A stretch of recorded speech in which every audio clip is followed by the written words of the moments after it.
Hey guys, this is Eric from ChesseUniversity.com, and in this video I want to share a very short game I played over the past summer, against a WGM where I won in 9 moves.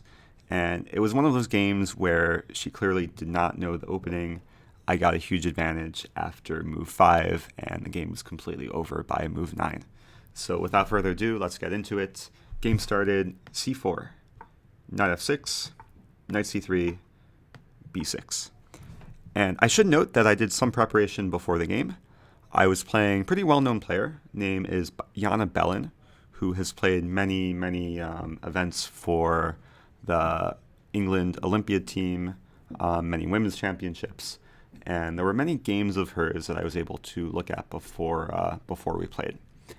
And I noticed that she really likes to play the Queen's Indian, also Nimzo Indian, and it was one of those kind of opening secrets that I keep in my back pocket, where if I am playing a Queen's Indian player, I'll play this move order where I will play e4 in this position. And it stumbles a lot of people because they can't play their normal e6 setup without worrying about e5. So in this position, what black should do is play e5, and it's sort of kind of a weird, I don't know what we call this, maybe an e4 king's pawn game with c4 and b6 included. I would probably play f4 here and try and have some inspiration from the king's gambit. What happened in the game, she played a little bit passively. She played the move d6. I played d4. And already white has a very nice space advantage. And after the next move, white was practically winning the game. My opponent's next move was c5. And already in this position, white has a basically winning tactical idea. So if you want to try and find it, pause your video, white to move, and play the crushing move. So hopefully you found the same move that I played in the game, which is pawn e5. And the key idea to realize here is that if a queen comes to f3, this rook on a8 is essentially trapped. And already black is in pretty big trouble. So if knight retreats back to d7, very simply queen f3, white's either winning the rook or winning some minor piece if black plays a move like knight c6 or bishop b7.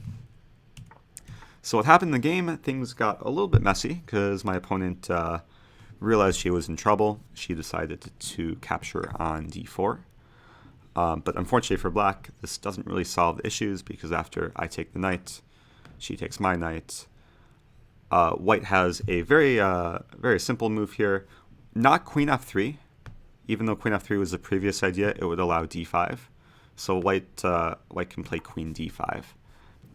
Didn't take me too much time to find that. And white is just winning material by force. My opponent played a few more moves, started with queen c7, attempted to trap my queen. I realized that there was no danger of the queen getting trapped. I snagged the rook. After knight c6, I played one more move and my opponent resigned. If you want to pause your video, find the most accurate move for white. I think this is an important moment because even when you win material, you still do want to play accurately to convert the advantage. So white to move here, play the best continuation. Okay, so the move is pawn c5, wasting no time at all, giving away a pawn, but threatening both bishop b5 or bishop a6. And my opponent had enough and resigned. And actually, right after the game, she apologized to me for losing in such a poor fashion. However, stuff like this happens. If you're not familiar with opening, you want to be extra careful to not walk into tactics early on. And unfortunately for my opponent, the first mistake, playing too passively with this d6 move. Second mistake, after d4, playing c5 and just walking into to somewhat unexpected tactics along the long diagonal. So I hope you guys enjoyed that. Hope it gives you inspiration to perhaps beat title players in your own games.